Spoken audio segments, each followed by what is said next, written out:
یہ آخری خیال بہت پریشان کن تھا، لیکن جے نے اسے ذہن سے جھٹک دیا۔ اسے بہت تیزی سے سوچنا تھا اور فیصلے کرنے تھے۔ سوال یہ بھی تھا کہ شہر میں سیمر کوئن کو جانتا کون ہے، کون اس کے متعلق معلومات فراہم کرنا چاہے گا۔ یہاں تو لوگ ویسے ہی پولیس سے تعاون کے نام سے بھی ڈرتے ہیں۔ اچانک اس کے خیال میں ایک نام گونجا، ریٹا۔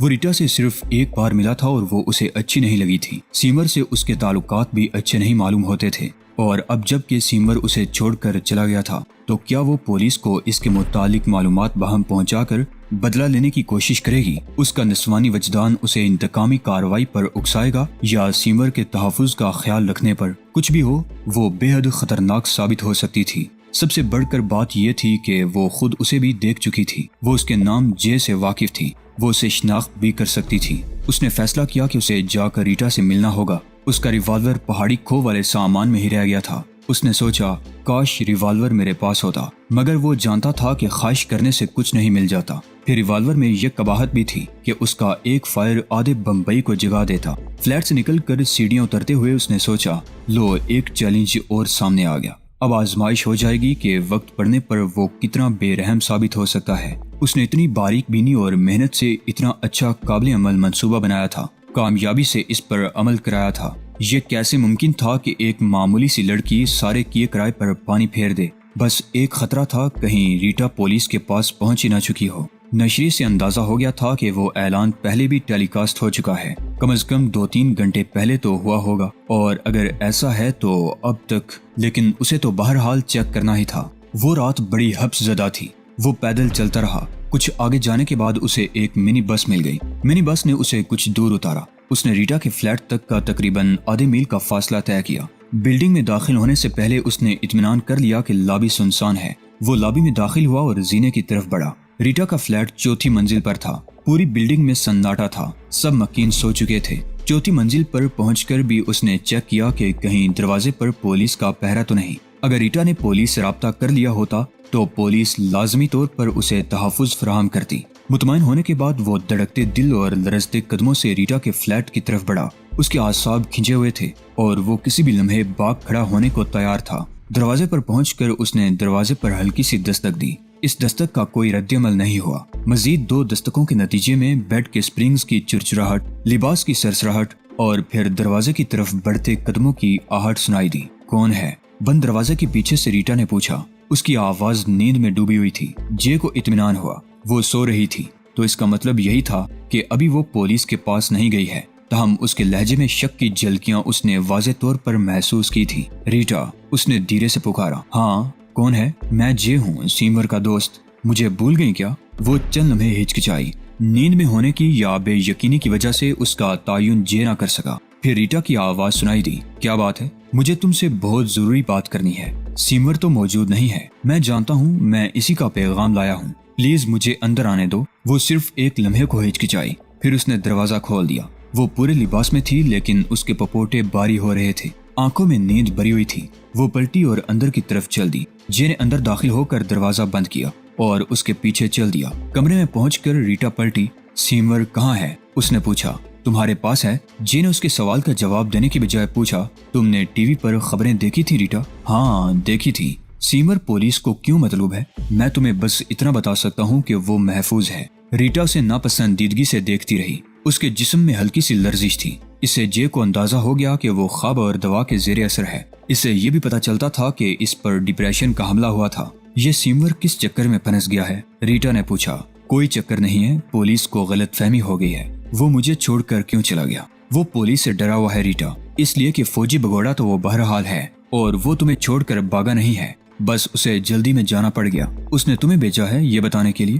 ہاں۔ ریٹا کا چہرہ بے تاثر تھا، لیکن اس کے جسم کا تناؤ ختم ہو گیا تھا۔ جے نے سکون کی سانس لی۔ وہ سوچنے لگا، عورتوں میں خود فریبی کی عادت کتنی توانا ہوتی ہے۔ وہ کوچ پر بیٹھ گئی۔ لیکن مجھے کچھ تو بتا سکتا تھا، وہ مجھ پر اعتماد نہیں کرتا۔ وہ بولی، یہ بات ہرگز نہیں۔ جے نے چمکارنے والے انداز میں کہا، بات صرف اتنی سی ہے کہ اسے اچانک ہی جانا پڑا۔ اسے ڈر تھا کہ پولیس اسے تلاش کرتی ہوئی یہاں تک نہ پہنچ جائے۔ وہ تمہیں ملوث نہیں کرنا چاہتا تھا۔ وہ کب تک اس طرح بھاگتا رہے گا جے؟ وہ خود کو قانون کے حوالے کیوں نہیں کر دیتا؟ فی الحال تو اسے اس وقت تک چھپے رہنا ہے جب تک پولیس اصل مجرم کو پکڑ نہیں لیتی۔ جے اب اس کے بہت قریب کھڑا اس کے چہرے کو بہت غور سے دیکھ رہا تھا۔ یہ جو ٹی وی پر تصویر دکھائی گئی تھی وہ ان لوگوں کو اکسانے کے لیے تھی جنہوں نے سیمر کو پناہ دے رکھی ہو، یعنی در حقیقت وہ تم سے مخاطب تھے۔ وہ اعلان تمہارے لیے تھا۔ وہ چاہتے ہیں کہ تم سیمر سے غداری کرو۔ میں جانتی ہوں، وہ بولی۔ تمہارے دل میں اس سے غداری کا خیال آیا تھا ریٹا؟ وہ اس کے لہجے میں چھپی دھمکی محسوس نہ کر سکی، سرد لہجے میں بولی، ہاں مجھے یہ خیال آیا تھا۔ میں نے سوچا جب وہ مجھے اس طرح چھوڑ گیا ہے تو میں کیوں اس کی پرواہ کروں؟ وہ میرا نہیں ہوا تو کسی کا بھی نہیں ہوگا۔ یہ خیال تمہیں کیوں آیا کہ وہ تمہیں چھوڑ گیا ہے؟ ریٹا نے الماری کی طرف اشارہ کیا۔ وہ اپنے کپڑے اور تمام چیزیں لے گیا ہے، میرا سوٹ کیس بھی۔ جے الماری کی طرف بڑھا اور اس نے الماری کھول کر اس کا جائزہ لیا۔ اس لمحے اسے سیمر پر بہت زیادہ غصہ آیا۔ احمق آدمی یہی کام خاموشی سے بھی کر سکتا تھا۔ کپڑوں کی اتنی اہمیت تو نہیں تھی۔ الماری میں اسے ایک سیاہ ٹائی نظر آئی۔ اس نے ٹائی اتاری اور ریٹا کی طرف پلٹا۔ وہ اس کی طرف پیٹ کیے بیٹھی سامنے والی دیوار کو گور رہی تھی، اور اب اس نے ریٹا سے پوچھا، اب تمہارا کیا ارادہ ہے؟ پولیس کو سیمر کے متعلق بتاؤ گی؟ اگر وہ سچ بول رہا ہے تو میں اس کی واپسی کا انتظار کروں گی۔ جے نے دل میں کہا، تک انتظار کرو گی تم؟ بالآخر شک یقین میں بدل جائے گا، دھوکہ کھانے کی اذیت انتقام کی خواہش میں بدل جائے گی، تمہیں صرف پولیس اسٹیشن کا خیال آئے گا۔ نہیں لڑکی، میں اتنا بڑا خطرہ مول نہیں لے سکتا۔ وہ بہت آہستگی سے اس کی طرف بڑھا۔ اس کی نظریں اس کی نازک گردن پر جمی ہوئی تھیں۔ ٹائی پھندے کی صورت اختیار کر گئی تھی۔ اس نے ہاتھ بلند کیے۔ عین اسی لمحے ریٹا نے سر گھما کر دیکھا۔ اس کی چھٹی حس نے اچانک ہی اسے نامعلوم خطرے کا احساس دلا دیا تھا۔ اس نے سر گھما کر دیکھا تو اس کی آنکھیں خوف سے پھیل گئیں۔ جے اس کے منہ سے بے ساختہ نکلا۔ جے نے بڑی پھرتی سے ٹائی کا پھندا اس کے گلے میں ڈالا۔ وہ چیخنے لگی، نہیں جے، نہیں نہیں جے۔ جے نے پھندا کسا۔ ریٹا کی آواز گھٹ کر رہ گئی۔ اس کا توازن بگڑا اور وہ فرش پر گری۔ جے بھی اس کے ساتھ ہی گرا۔ ریٹا پیٹ کے بل گری تھی اور جے نے اپنے جسم کے زور سے اسے فرش سے چپکا دیا تھا، ساتھ ہی وہ پھندا اور کس رہا تھا۔ ریٹا بری طرح مچل رہی تھی، ہاتھ پاؤں چلا رہی تھی، اسے گرانے کی کوشش کر رہی تھی۔ اس کے نازک جسم میں نہ جانے کہاں سے اتنی طاقت آ گئی تھی، لیکن اس کے دونوں ہاتھ اپنے گلے پر تھے۔ ٹائی کے پھندے کو ڈھیلا کرنے کی کوشش کر رہی تھی۔ اس کے لمبے ناخن خود اپنی ہی گردن پر خراشیں ڈال رہے تھے۔ اس کی کوشش تھی کہ وہ لمحہ بلمحہ کستے ہوئے پھندے کو کم از کم روک ہی لے۔ ریٹا کا منہ کھل گیا تھا اور زبان باہر نکل آئی تھی۔ اذیت نے اس کے چہرے کے خوبصورت نقوش مسخ کر دیے تھے۔ اس کا جسم شدید جھٹکے کھا رہا تھا۔ جے کو اپنے جسم میں سنسنی سی دوڑتی ہوئی محسوس ہوئی۔ پھر یا تو منطق جبلت پر حاوی آ گئی یا اپنے ہوش و حواس کے آخری لمحوں میں بقا کی جبلت نے ریٹا کے دماغ کو جکڑ لیا۔ اس کے ہاتھ بالکل اچانک اپنے حلق سے ہٹے اور جے کی آنکھوں کی طرف لپکے۔ جے کو ایسا لگا جیسے کوئی جنگلی بلی اپنے پنجے کھول کر اس پر حملہ ور ہوئی ہے۔ ریٹا کا انگوٹھا اسے اپنی داہنی آنکھ میں گھستا محسوس ہوا اور ایک نوکیلا ناخن اس کی بائیں آنکھ کے اوپر بلیڈ کسی تیزی کے ساتھ ٹکرایا۔ وہ بلا ارادہ پیچھے ہٹا۔ ٹائی پر اس کی گرفت کمزور پڑ گئی۔ اس نے دونوں ہاتھوں سے ان بے رحم پنجوں کو پیچھے دھکیلا، لیکن اسے کچھ نظر نہیں آ رہا تھا۔ اس نے اندھا دھند اپنے ہاتھوں سے اس کا گلا دبوچنے کی کوشش کی، لیکن ہاتھ کچھ نہیں آیا۔ اس کی داہنی آنکھ انگوٹھے کی ضرب کی وجہ سے فوکس نہیں کر پا رہی تھی اور دوسری آنکھ خون سے بھر گئی تھی۔ اس نے ریٹا کو لڑک کر دور ہوتا محسوس کیا۔ وہ اس پر جپٹا مگر اندازہ پھر غلط ہو گیا۔ ریٹا اب اپنے قدموں پر کھڑی ہو رہی تھی۔ جے نے ہاتھ بڑھایا۔ ریٹا کا ٹخنا اس کے ہاتھ میں آ گیا۔ ریٹا دروازے کی طرف دوڑی۔ جے بھی لڑکھڑاتا ہوا اٹھا اور اس کے پیچھے بھاگا، مگر اس کی ایک آنکھ میں سرخ رنگ کے سوا کچھ بھی نہیں تھا، جبکہ دوسری آنکھ ٹھیک طرح سے دیکھنے سے قاصر تھی۔ ہر منظر اسے آؤٹ آف فوکس فوٹوگراف جیسا لگ رہا تھا۔ ریٹا اس کے مقابلے میں 3 سیکنڈ پہلے دروازے پر پہنچی۔ اس نے دروازہ کھولا اور باہر نکل بھاگی۔ پھر اچانک ہی اس نے چیخنا شروع کر دیا، بچاؤ مجھے، قاتل سے بچاؤ بچاؤ۔ جے بھی اس کے پیچھے بھاگ رہا تھا۔ ریٹا کی ہذیانی چیخیں اتنی بلند تھیں کہ اس کے کان جنجنا کر رہ گئے تھے۔ ریٹا اب زینوں پر تھی اور بیک وقت 3 سیڑھیاں پھلانگتے ہوئے دیوانہ وار بھاگ رہی تھی۔ جے اس کے پیچھے تھا۔ اس کی نظر دھندلائی ہوئی تھی اور وہ خوف زدہ تھا۔ فضا ان دونوں کے قدموں کی دمک اور ریٹا کی چیخوں سے گونج رہی تھی۔ اوپر دروازے کھلنے لگے تھے۔ ریلنگ سے جھانکتے ہوئے چہرے نظر آنے لگے تھے۔ گہری نیند سے جاگنے والے کچھ بھی نہیں سمجھ پائے تھے۔ وہ ایک دوسرے سے پوچھ رہے تھے کہ کیا ہوا ہے۔ جے نے پلکیں جھپکا کر آنکھ میں بھرا ہوا خون جھٹکنے کی کوشش کی۔ خون اسے اپنے رخسار پر بہتا محسوس ہوا۔ بہرحال فائدہ یہ ہوا کہ اسے کسی حد تک نظر آنے لگا۔ اس نے اپنی رفتار بڑھا دی۔ اب وہ ریٹا سے صرف ایک قدم پیچھے تھا۔ اس نے ہاتھ بڑھا کر ریٹا کا کالر تھامنے کی کوشش کی، لیکن کالر ہاتھ میں آ کر پھسل گیا۔ جے خود کو سنبھال نہ سکا اور گرا۔ اتنی دیر میں ریٹا نے کافی فاصلہ بڑھا لیا۔ اس کی چیخیں اب بھی جاری تھیں۔ بالآخر وہ گراؤنڈ فلور پر پہنچ گئے۔ جے پھر اس کے بہت قریب پہنچ گیا تھا۔ اس نے آخری 3 سیڑھیاں ایک ساتھ پھلانگی اور سنسان لابی میں پوری رفتار سے اس کے پیچھے بھاگا۔ بلڈنگ کے دروازے کے قریب اس نے جست لگا کر بھاگتی ہوئی ریٹا کو گرا دیا۔ ریٹا کا سر دیوار سے ٹکرایا، وہ فرش پر گری، ایک لڑکنی کھا کر وہ ٹھہری اور ساکت ہو گئی۔ اس کی سانسیں کھڑکھڑاہٹ سے مشابہ تھی۔ جب ریٹا کے سر پر کھڑا ہانپ رہا تھا، اس نے ریٹا کو پلٹا۔ فرش کا گرد و غبار اس کے لباس سے چمٹ گیا تھا۔ اس کا سر ادھر ادھر ہل رہا تھا، گردن سوج گئی تھی۔ جہاں ٹائی کا پھندا کسا گیا تھا وہاں دائرے کی شکل میں ایک نیل نظر آ رہا تھا۔ وہ اپنے ہوش و حواس میں نہیں تھی۔ اس کی حالت بہت ابتر تھی، لیکن بہرحال وہ زندہ ضرور تھی۔ جو اس پر جھکا، اس کے دونوں ہاتھ اس کے گلے کی طرف بڑھے۔ اسی لمحے اسے سیڑھیوں کی جانب سے آوازیں سنائی دی۔ اس نے سر اٹھا کر دیکھا، اوپر کے فلیٹوں کے مکین دریافت احوال کے لیے نکل آئے تھے اور اب اس کی طرف بڑھ رہے تھے۔ ان کے انداز میں بے یقینی کے ساتھ جارحیت بھی تھی۔ ایک کے ہاتھ میں ڈنڈا بھی تھا۔ یہ صورتحال دیکھ کر جے کے اعصاب جواب دے گئے۔ پلٹا اور گیٹ سے نکل کر بھاگنے لگا۔ 2 منٹ بعد سڑک چھوڑ کر وہ ایک تاریک گلی میں گھس گیا۔ پھر وہ ان گلیوں میں ہی بھاگتا رہا۔ بلڈنگ سے چند آدمی نکل کر اس کے پیچھے دوڑے تھے، لیکن جلد ہی ان کے قدموں کی آہٹیں معدوم ہو گئیں۔ وہ ذرا دیر سانس درست کرنے کے لیے رکا۔ وہ سوچ رہا تھا کہ اس بار اس نے معاملہ بگاڑ دیا ہے۔ اس معاملے میں پولیس کو بہرحال ملوث ہونا تھا۔ ریٹا کو جس وقت بھی ہوش آیا وہ انہیں اس کے متعلق بتا دے گی اور پھر وہ اس کے پیچھے دوڑے آئیں گے۔ ان کے پاس اس کی یقینی شناخت ہوگی۔ وہ پیدل چلتا رہا۔ کچھ دیر بعد وہ مین روڈ پر نکل آیا۔ اس کی بینائی تو بحال ہو چکی تھی، لیکن دونوں آنکھیں بری طرح دکھ رہی تھیں۔ بائیں آنکھ کے کنارے پر اوپر ریٹا کے ناخن لگے تھے، جبکہ دانی آنکھ انگوٹھے کی ضرب کی وجہ سے متورم ہو گئی تھی۔ فلیٹ کلب کے پاس اسے ایک ٹیلی فون بوتھ نظر آیا۔ وہ اندر چلا گیا اور سعادت کا نمبر ڈائل کیا۔ پھر وہ بے صبری سے گھنٹیوں کی آوازیں سنتا رہا۔ 7ویں گھنٹی کے بعد دوسری طرف سے سعادت کی برائی ہوئی آواز آئی، ہیلو سعادت، میں جے بول رہا ہوں۔ کون جے؟ کیا بات ہے؟ سعادت، بھگوان کے لیے جاگ جاؤ، صورتحال بگڑ گئی ہے، ہمیں فوری طور پر حرکت میں آنا ہے، ہمیں بوٹ لے کر فوری طور پر نکلنا ہوگا ابھی۔ لیکن ہوا کیا؟ یہ میں ملاقات پر بتاؤں گا۔ میں یہاں سباش چند بوس اسٹریٹ کے فون بوتھ سے بات کر رہا ہوں، تم مجھے یہاں سے پک کر لو، اور ہاں، افسر خان کو فون کر کے بتا دو کہ ہم قبل از وقت سفر شروع کر رہے ہیں، سمجھے؟ لیکن جے، تم نے شاید موسم کی رپورٹ نہیں سنی۔ موسم کیسا ہی ہو، آندھی آئی یا طوفان، ہمیں آج سفر شروع کرنا ہے، تم بس اب حرکت میں آ جاؤ۔ لیکن میں ناجی کو کیا بتاؤں گا؟ جے نے کوئی جواب دینے کی بجائے ریسیور رکھ دیا۔ پھر وہ بوتھ سے نکل آیا۔ سامنے ایک عمارت تھی جہاں روشنیاں تھیں۔ آتے ہوئے اس نے اس عمارت کو کوئی اہمیت نہیں دی تھی۔ اب اسے احساس ہوا کہ یہ عمارت تو پوری رات روشن ہوتی ہے۔ وہ پولیس ہیڈ کوارٹر کے سامنے کھڑا تھا۔ اس عمارت کی 3ری منزل پر جگن ناتھ ایک کھڑکی کے سامنے کھڑا جاگتی آنکھوں سے خواب دیکھ رہا تھا، اپنی بیوی کے خواب۔ فون کی گھنٹی نے اسے چونکا دیا۔ اس نے ریسیور اٹھایا۔ سر، کلیانی پولیس اسٹیشن سے فون آیا ہے، آپریٹر کی آواز سنائی دی۔ ان کا کہنا ہے کہ ان کے پاس آپ کے لیے ایک اہم اطلاع ہے۔ ٹھیک ہے، بات کراؤ۔ اگلے لمحے کلک کی آواز سنائی دی۔ پھر ایک اور آواز ابری۔ کون بول رہا ہے؟ انسپیکٹر جگن ناتھ۔ چیف، ممکن ہے بات اہم نہ ہو، اس صورت میں پیشگی معافی چاہتا ہوں، لیکن میں نے ضروری سمجھا کہ آپ کو مطلع کر دوں۔ ابھی آدھے گھنٹے پہلے ہمارے علاقے میں ایک عمارت کی 4تھی منزل کے فلیٹ میں رہنے والی ایک اکیلی عورت پر کسی نے حملہ کیا ہے۔ لگتا ہے گلا گھونٹنے کی کوشش کی گئی ہے۔ عورت نے شدید مزاحمت کی، فلیٹ سے نکلی اور چیختی ہوئی نیچے آئی۔ لابی میں مرد نے اسے پھر پکڑ لیا۔ عورت کے سر پر چوٹ لگی ہے۔ وہ اس وقت کوئن میری ہاسپٹل میں شاک کی حالت میں ہے۔ حملہ آور فرار ہونے میں کامیاب ہو گیا۔ اس بات کا کوئی امکان نہیں کہ 2 گھنٹے تک عورت بات کرنے کے قابل ہو سکے گی۔ اس دوران ہم نے اس کے فلیٹ کی تلاشی لی۔ وہاں سے کچھ مردانہ کپڑے ملے ہیں۔ کپڑوں کے سائز سے اندازہ ہوتا ہے کہ مرد بھاری بھرکم تھا۔ پڑوسیوں کا کہنا ہے کہ عورت اکیلی رہتی تھی۔ اس کا مطلب ہے کہ کوئی مرد اس کے فلیٹ میں چھپ کر رہتا رہا ہے۔ ایک سفید قمیص بھی ملی ہے جو امریکی نیوی کی ہے۔ بس پھر مجھے آپ کے امریکی سیلر کا خیال آ گیا۔ قمیض پر نام کا ٹیگ نہیں ملا؟ جگن نے پوچھا۔